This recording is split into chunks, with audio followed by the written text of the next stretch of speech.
Welcome to Say More, a masks-off series about identity, reinvention, and what's real when the roles we play start to feel too small. I'm Brooke Lyons, actress, writer, and host of the We Need to Talk About Substack. In each episode, I sit down with artists, thinkers, healers, and entrepreneurs for unscripted conversations about change, creativity, and the quiet courage it takes to live a life off script.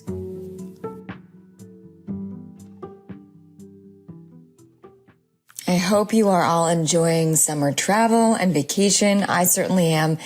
And that's what makes today's episode perfect for this exact moment in time. Today's guest is someone who maps the magic of place with precision, soul, and zero fluff. Paulina Davie is a certified astrocartographer and locational astrologer who makes the stars and the map make sense. In this grounded, soul-rich conversation, we explore identity, intuition, and how location shapes who we become. I'm definitely feeling that in my own travels this summer. From a Chiron reckoning in Cambodia to a career rebirth on her Pluto line, Paulina shows us that astrocartography isn't just about where we go. It's about how to come home to yourself. Enjoy the episode. Thank you so much for being here, Paulina Davie. And I found your work online because I've become, in the last year or so, an astrocartography junkie. And as we were talking about before I started recording, I have a lot of Libra in my chart, so I love beauty and harmony. And what you put out is two things that stand out to me, because there are a lot of people now in the astrocartography space. Your aesthetics and the online world you create are just like beautiful and appeal to the senses. And I feel like I want to just be like drawn into that world. It's so appealing. And then the other thing you do so beautifully is astrocartography is so complicated, and you break down the jargon and you make it so accessible. So so tell me, like, just to kick it off, what is astrocartography and how did you get into this work? Yeah. So astrocartography is a form of locational astrology that is based on the angularity of planets on your chart. So if you imagine your birth chart as a wheel, as you relocate around the world, it's as if you're shifting a dial. So you're turning the angles and shifting and bringing different planets angular. What that means is when a planet is on an angle, it becomes kind of like the main character energy of that space or that area. And so it kind of highlights a different area of your life versus if you stayed in the same place your whole life. So your birth chart still is you, that's still who you are, but you just might notice different things come into your focus or play out differently as you change locations. It's kind of the missing portion, I would say, of astrology. A lot of it is 2D, right? We're looking at time laid out flat. It's a snapshot of time, your birth chart. And then adding the layer of location is space. And then you can add on another layer, another dimension, timing with astrocartography, which is cyclocartography. So then we're adding time and space, which is kind of cool. It is cool. And it's all about being in the right place at the right time and knowing that we have tools to discern kind of where that might be. And it's not just dumb luck. It's sort of like, well, actually, if you want to investigate further, there are very specific things that you can look at to be in the right place at the right time for you, given your own individual chart. Yeah, absolutely. Astrocartography and astrology are great tools for self-development. I also like using it for healing, but you can also use it for your personal goals or to help you craft the life that you desire, like what you want your day-to-day life to look like. You can reverse engineer that through things like astrology and astrocartography. And is that what drew you to this work in the first place? Like, how did you come to this profession? Yeah, so I first discovered astrocartography probably in 2018. I was living in Santa Barbara and I was planning a trip to Europe, and it just kind of fell into my lap. I'd always been interested in astrology, and I think the first thing I discovered with astrocartography was actually the practice of remote activation. And that is, kind of tapping into the energy of a place without physically being there. Are you familiar with remote activation? I've heard about it. Something in the back of my mind lit up when you said that. I've only heard a little bit, so please say more. Yeah, so remote activation is the idea behind it is objects or people or things carry the energy from which they came from. And so you can kind of tap into that energy through that, right? Like we kind of embody the energy of all the places, all the experiences we've ever had. And we carry that with us. So that's kind of like the basis of it. Kind of like, are you familiar with Reiki? Yes, I am. Yeah. Are you familiar with distance Reiki? Like how it can be done remotely? Mm-hmm. So kind of like same, but different. You can access the energy of a place remotely through, intentionally engaging with different things from the space. So whether that be people, the culture, the food, the music, textiles, or art, or even trying to learn the language, those are all methods for remote activating a place. So I discovered remote activation. Then I went down this rabbit hole of like, okay, let's look at my map like most of us do with Astroclick travel. That was my first foray into astrocartography. And the thing that immediately stood out to me was in Cambodia, where my parents are from, I have a zenith point in Chiron. So Chiron on the MC, and reflecting back on my experiences traveling to Southeast Asia, it was perfectly, oh my God, this is it. Like, this is real. I just knew immediately, full body knowing astrocartography is legit. By cross-referencing my personal experiences, especially there. So that was kind of my first introduction to astrocartography, but my career working with locational astrology now, purely incidental through remote activating my Pluto MC line. It took me down this crazy rabbit hole. I never thought that I would be working, making a living from being an astrologer. I never thought that it would be possible. So Pluto MC, total transformation, total, claiming space and choosing empowerment and creating this career for myself, where I feel like it's an intersection of so many things that I do love. Travel, exploration, supporting people, guiding people, and astrology. And astrocartography checks off a lot of boxes for me. So about a year ago, I was seriously considering moving to a place where my Pluto MC line runs through. And, I'm sure you've seen it too on the internet. There's a lot of fear mongering around Pluto lines. And it's like, okay, what the heck am I getting myself into? I need to find out as much as I can before I make this life-changing decision. Like, that's a big deal. I was thinking about Hawaii, which I have a bunch of lines running through. Okay. Some stellium. So I've got Pluto running through there, but I also have, a bunch of other stuff too. So basically how I got here was I was like, okay, this is a scary move and I need to know more information. There's not enough. So I literally signed up for the first course that I found. Very impulsive. I was like, what is like, it's a little chunk of change, but for a life-changing decision, like it would be worth it. Right. Like instead of moving to the place and completely uprooting yourself and then finding out on the other side, why not look into it? Yeah, absolutely. And I'm the type of person where I don't like to take things at face value. Well, it's not that I don't like to, it's that I can't. Like, I need to know more. I need to know the why behind something. Yeah. So for me, it made more sense to take the course and learn it myself than like book an appointment and have someone tell me what's up. Like, Interesting. I need to know why. I need to know how it works. And then now I'm here. That's so cool, though, that you didn't want to sort of outsource that decision to someone else. You were like, let me learn this and feel empowered to read it through my own lens and make my decision. Yeah. And for those that don't know, what does the Pluto MC mean? Like, what is the significance of that? Why it would be like beneficial or not? And then I have a question about Cambodia, too. Yeah. So Pluto MC when we refer to major astrocartography lines, usually the reference is the planet and then an angle at which the planet sits on. So there are 4 angles in a birth chart. You've got your ascendant, aka your rising, your descendant, which represents other people in your life, your significant partnerships, your one-on-one relationships, legal obligations, etc. Your MC is also known as the medium celli, the midheaven. It is the highest point of your chart and can represent your public reputation, what you're known for in the world, your legacy, your vocation, who you're here to be on the grand stage of the world. And the IC, the Imam Celli, is the bottom of the chart. It's the darkest part of the sky and kind of represents your early upbringing, the roots from which you came.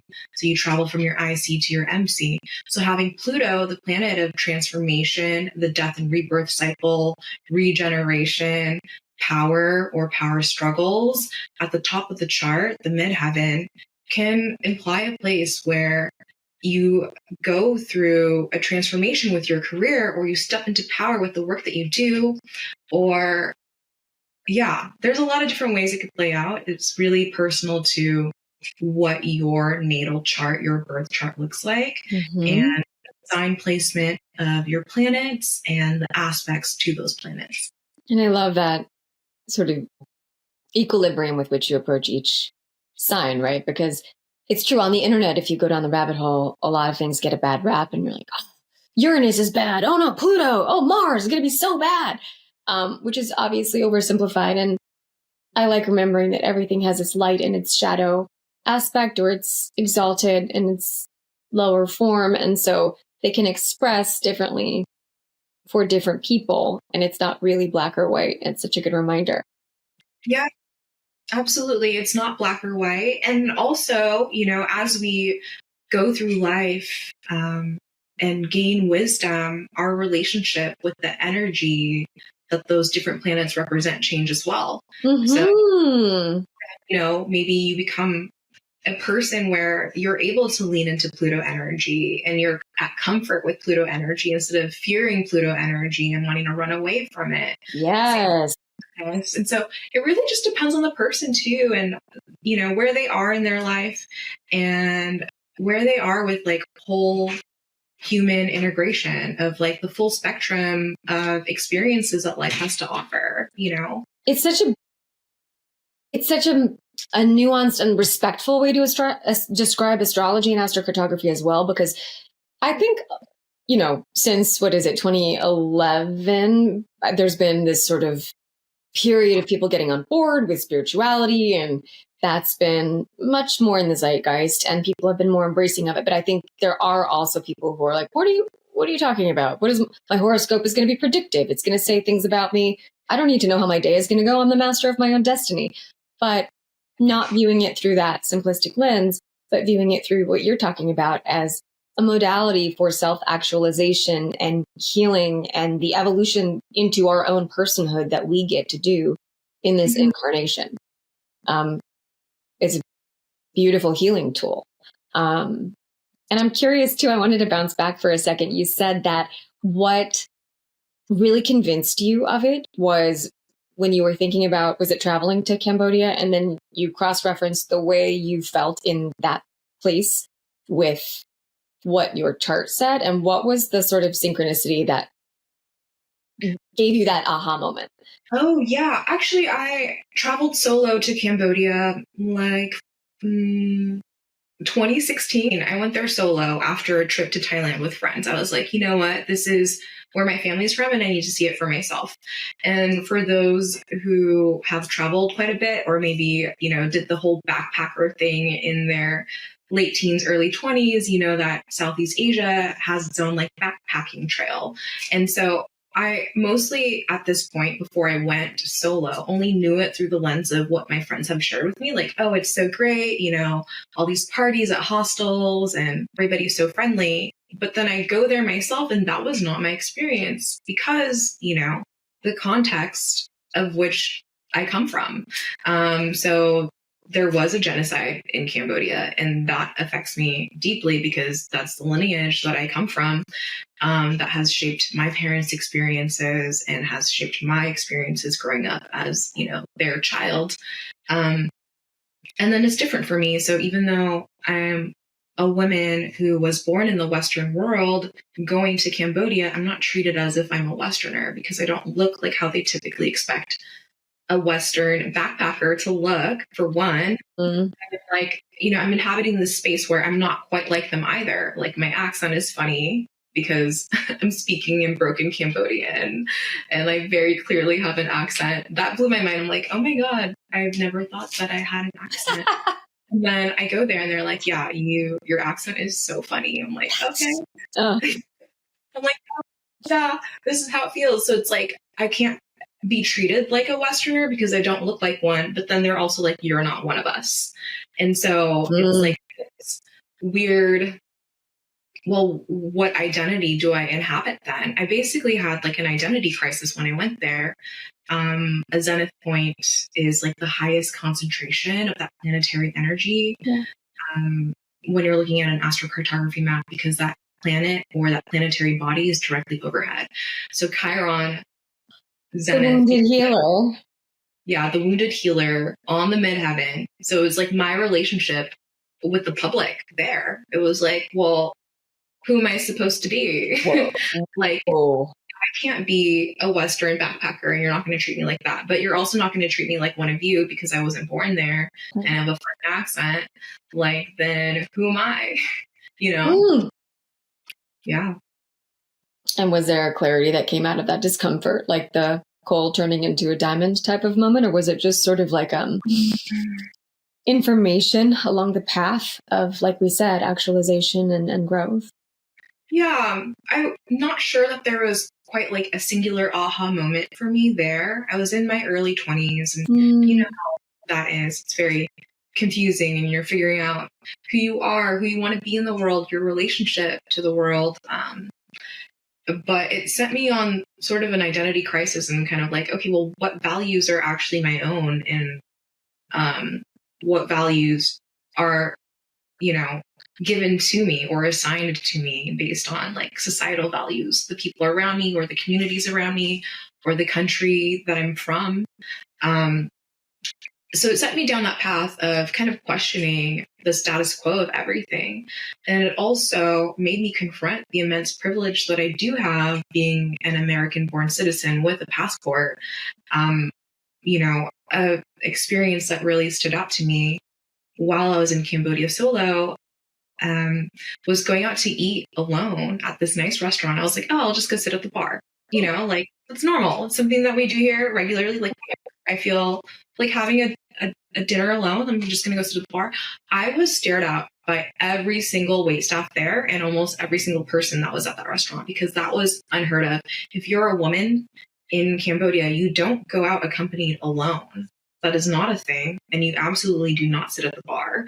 I was doing all these things that was so far out of the norm for them. But for me, it's like my normal at home, Yeah. Yeah. That's such a striking example because, we are intelligent human beings. And from a cerebral or intellectual standpoint, we can grasp the notion that, like, yes, there are social mores and norms where we live, and we understand that they're different elsewhere.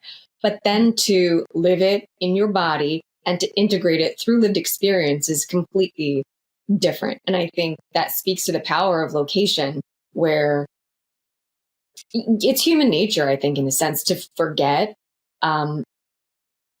the extent to which the place you're in, the way the air is, the way the soil is, the way the people are, the way the culture is informing how you express and what you think is, quote, normal. But these are stories. Like each place has a story. And when you step into a different place, like you're talking about, you're stepping into an entirely different story and then a different version of yourself, where the stories that were on autopilot are sort of unraveling and coming in for questioning and for reckoning. Yeah, like as you change locations, the potential that's already baked into your chart is allowed kind of like the space to expand, right? It's kind of like moving a house plant into a different environment, where the conditions are so that it expresses itself differently, or it just takes off and blossoms, or maybe it shrivels up. So that's another way you can use astrocartography. You can reflect back on your travels or past places you've lived in and kind of have a context of understanding why maybe you felt the way that you felt, or you had the experiences that you had. Mm-hmm. It's interesting to me that you said you realized how lucky you were, what position of privilege to be a citizen of this country, to have been born here. We do have a lot of freedoms and we love it.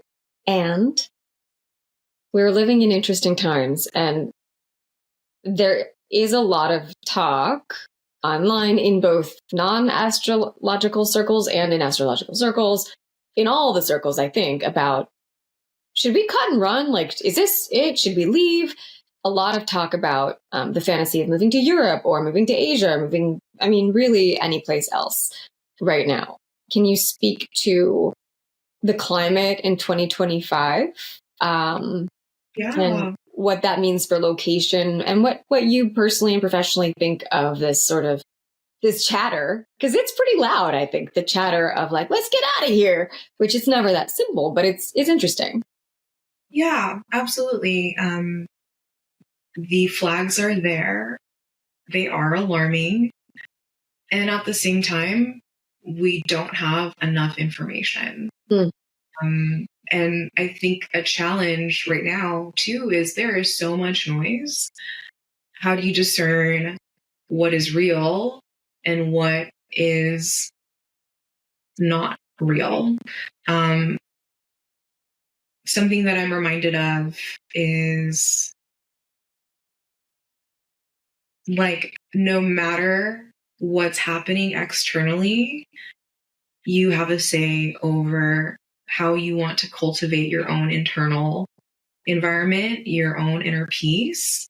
And that's something that you can carry with you day to day, no matter what the news is, no matter what the headlines are. Not to say that there isn't a lot to be concerned about.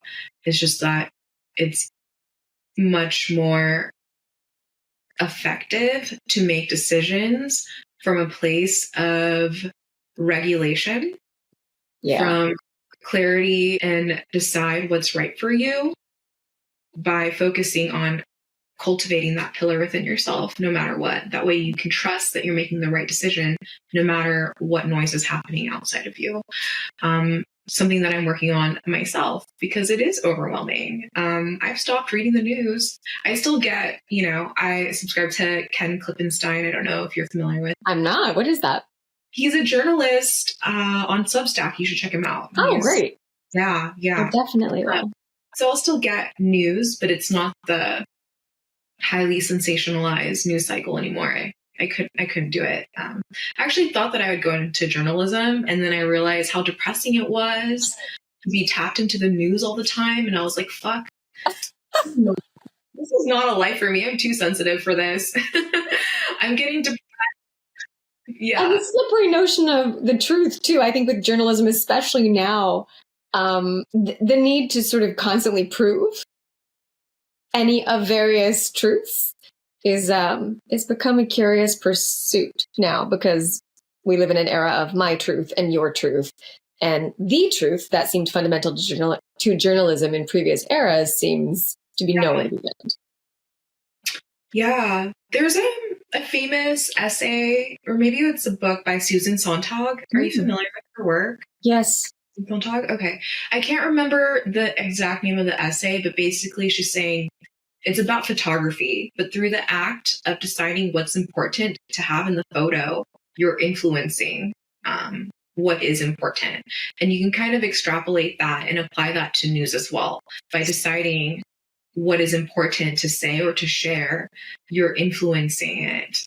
You're influencing the perception of the thing, because, like, by nature, you're excluding all this other context around it.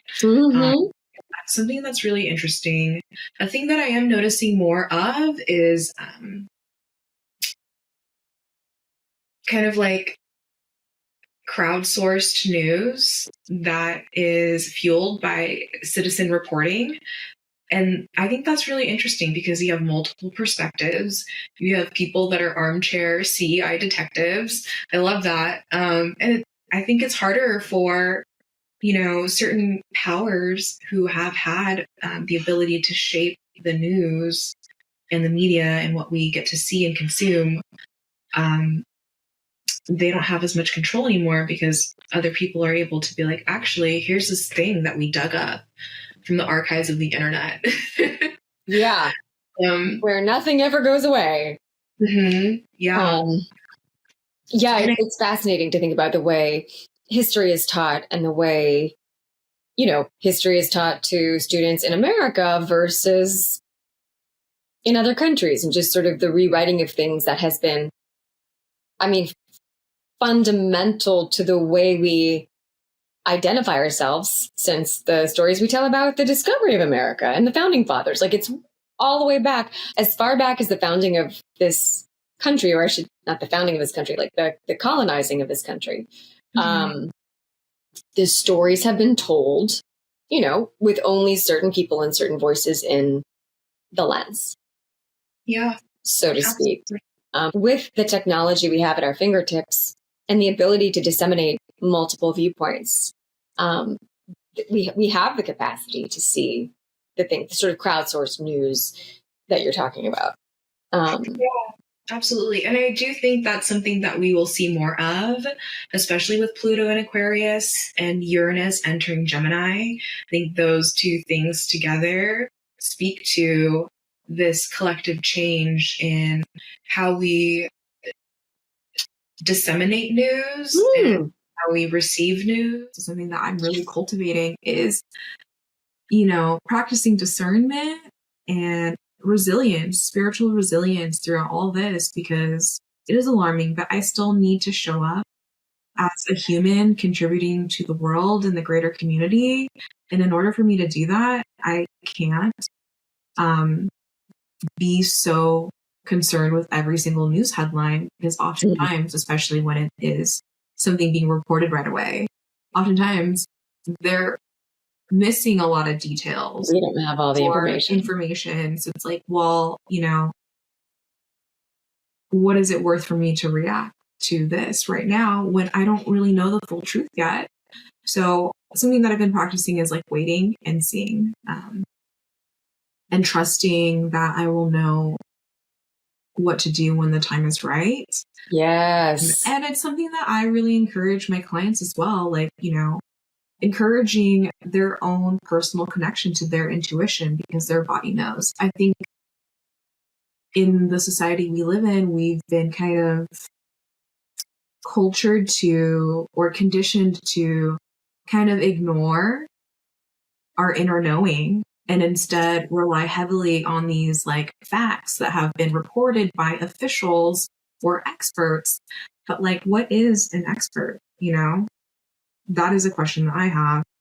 Like, what makes an expert an expert? What makes an expert an expert? And I think maybe I'm romanticizing the past. It's very possible because we tend to do that. But I think there was a time where credentials maybe mattered and so on. However, now, you can hop online and slap a label on it and say, I'm an expert. Yeah, absolutely. And it's hard to know. And like, anybody can do that. Especially now with AI, anybody could be a quote unquote expert. But I think the thing that really sets someone apart is their lived experience.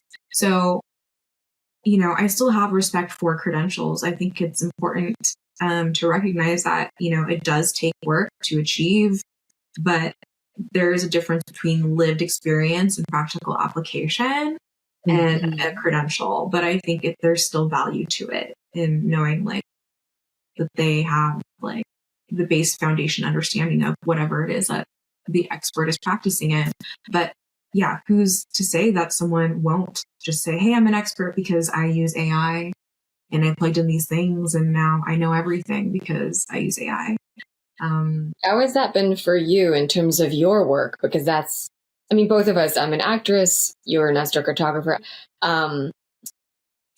not only us, but people in every industry, it's become quite easy to replicate a lot of our body of work and what we do, like alarmingly easy. And I think there's both that, and there's also a great window of opportunity with AI. Like, how has that been sitting with you? Yeah, good question. At first, I was very resistant to using it and hesitant. I am a creative at heart, and it's kind of like, oh, you're just feeling my creative work, and that gives me the ick. And like, I love writing, and now people are just churning out things like left and right using AI. I think that it could be used wisely.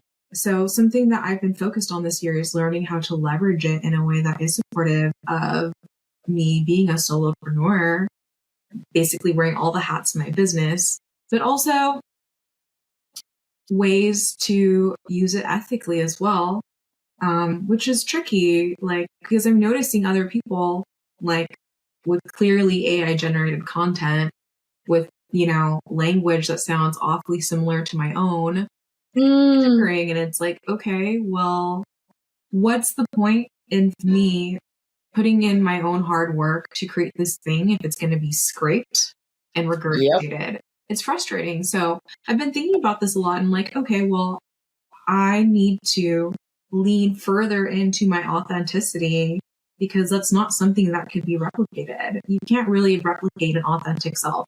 That's not a thing.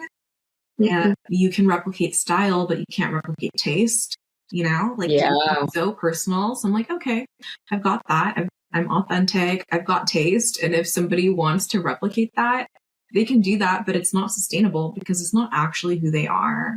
It's just grifted. Truly.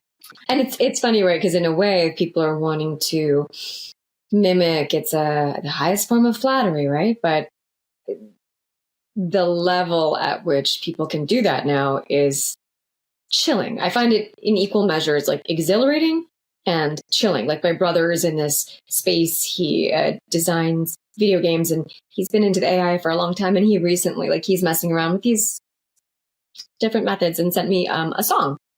He said, "What do you think of a singer-songwriter?" I was like, wow.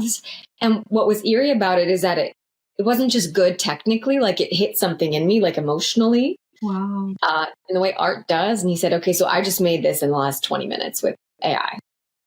And that's the slippery slope, right? And I agree with you. It's a really big conversation in Hollywood right now too, because authenticity cannot be fully replicated. Like, the human being, there's no substitute for that. But you can get close. And that's an interesting space. But I think the calling is for your work, for my work, for all of us to be more and more authentically ourselves, because that is, talk about like spiritual blueprints and soul contracts in this lifetime. Like, that is really the one thing that we have that nobody can replicate or take. Yeah, absolutely. They can't take away your authenticity, your authentic expression, and your stories, your lived experience. Like, how weird would it be for, someone to say, actually, that was my experience? Well, they could have a shared experience with you. You'd be like, no, it's not. But saying that your story is actually theirs. So that's something I'm leaning more into, showing up more authentically as me, because there are so many other astrologers out there. Like, what sets me apart?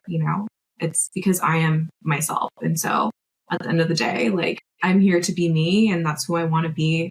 And I think AI, if you're in a space where you don't fully understand what your gifts are, or who you are, or what your goals or your values are, AI can be helpful to help you gain clarity around those things if you figure out the right prompts.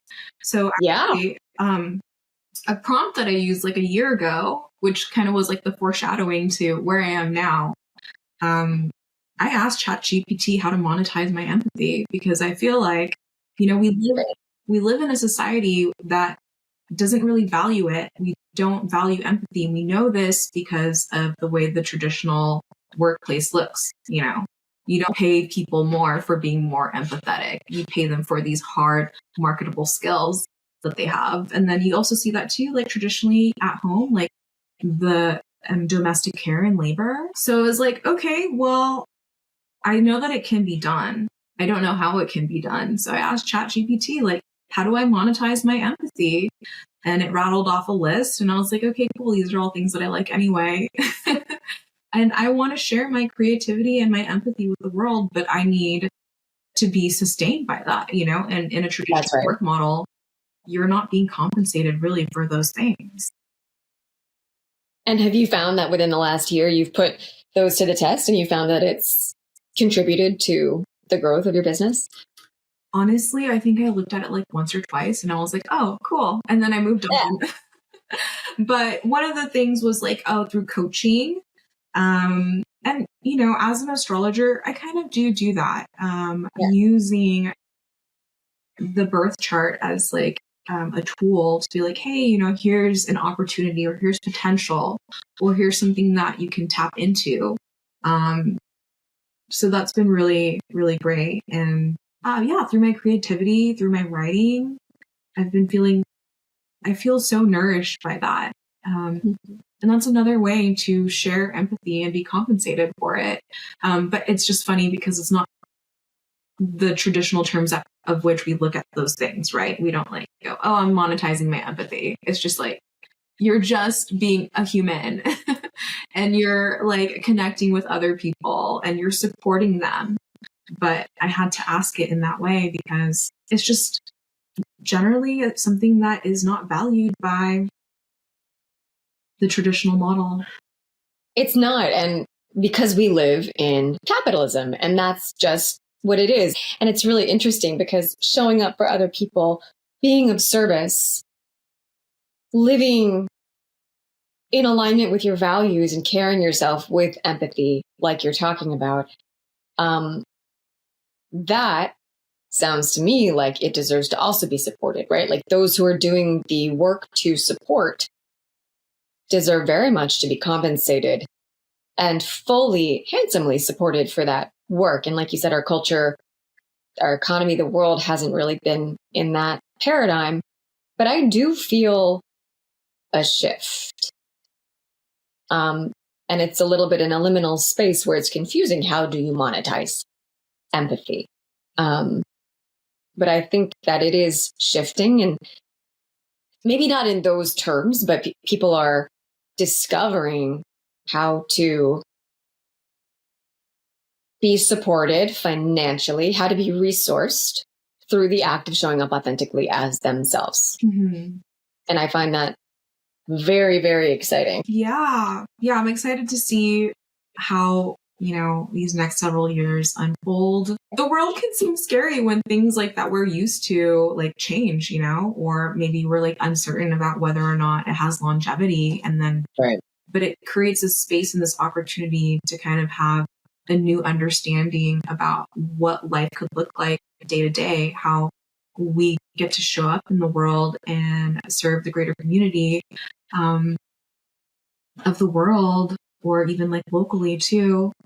Mm-hmm. So as scary as it is, like change is always scary, but it is also an opportunity to invite something new or to intentionally create something new. And that's kind of the power of Pluto, right? It breaks down.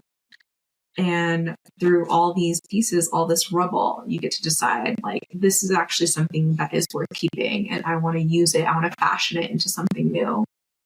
Or I'm ready to let this go. So kind of, we're seeing a lot of changes with all these planetary ingresses throughout this year. Yeah, what do you see like if you could pick 3 things for the rest of 2025, 3 things, phenomena that we might be experiencing and sort of how to resource and support ourselves through those? Yeah, something that I'm noticing, I think with Neptune now in Aries, and I don't want to take credit for this. I'm a student of Judith Hill. She's a medical astrologer. Her work is excellent. Highly recommend if you are interested in medical astrology. But I'm subscribed to her monthly medical forecast. And she had mentioned that with Neptune in Aries, you could be experiencing more vivid, lucid dreams. And I was like, oh my gosh, that's actually been the case like for the last few weeks for myself. Like my dreams have been way more intense. And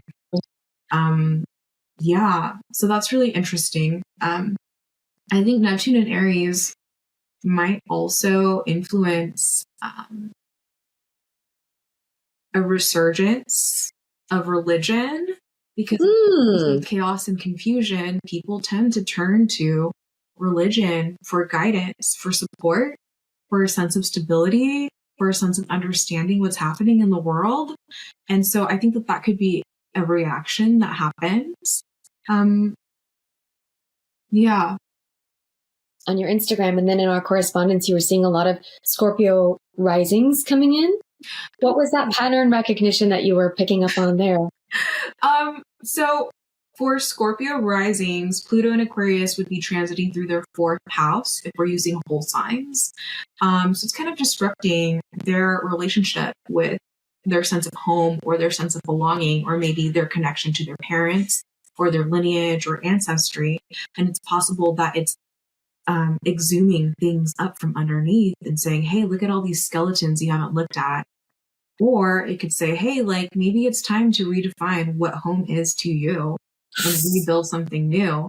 And so for the last month, I just noticed like my clients, like they come in clusters. Like I'll notice, you know, when I first got started, I was seeing a lot of Leo risings, and right now I'm seeing a lot of Scorpio risings that are like, well, you know, experiencing all these changes and I'm thinking about moving, or, you know, I got a divorce and now I'm figuring out where home is for me.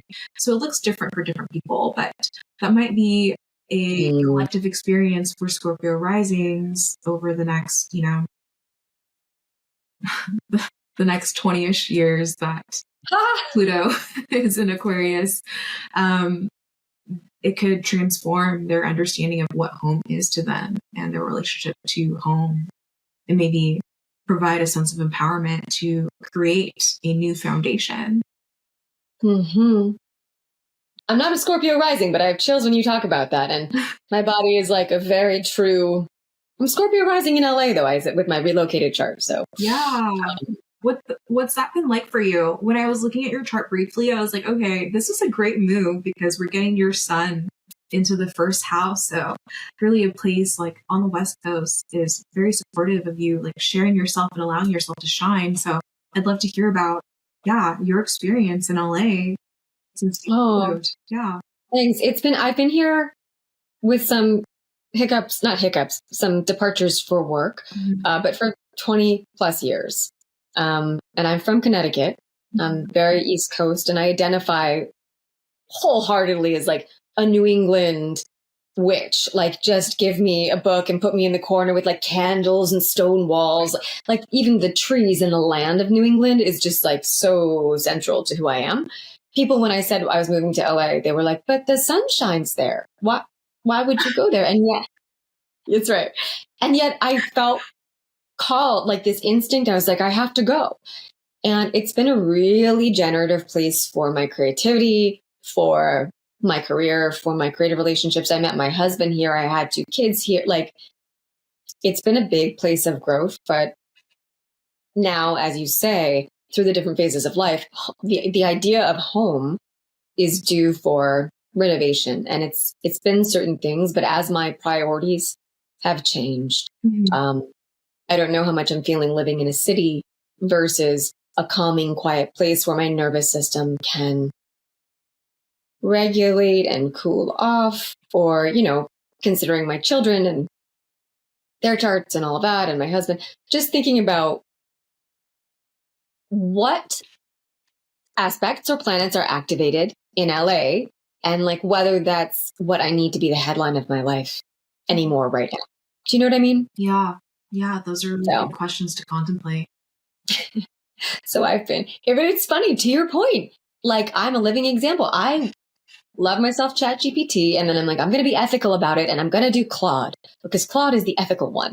And I'll go on Claude, which I absolutely love, and put in all my information and put in all my astrocartography and be like, okay, can you tell me all the things? And I always hit a wall because you need a human person, a practitioner, to walk with you through this if you are not yourself studied in it.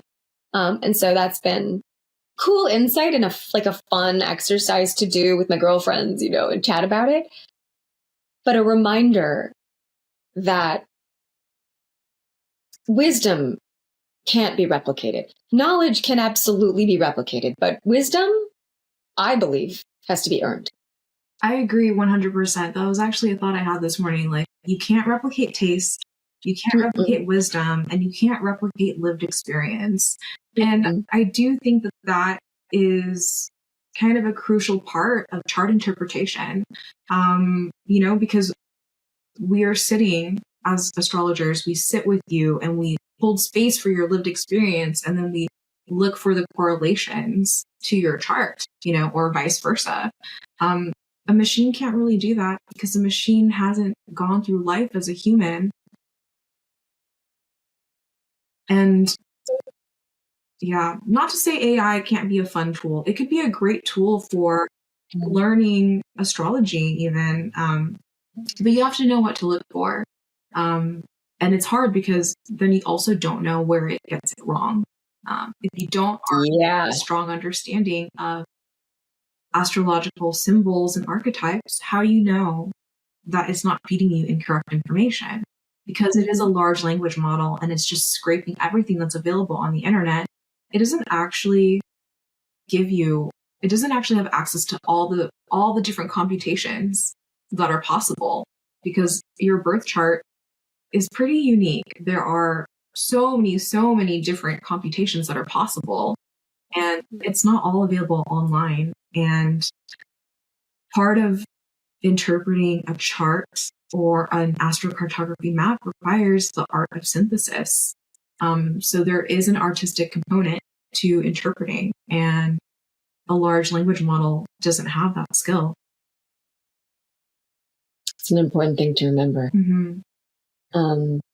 So what are you, to just bring it full circle, what are you offering? Where can people find you? And moving forward, what are you excited about in your practice and for your clients this year? Yeah, so I'm actually leaving for a trip on Monday.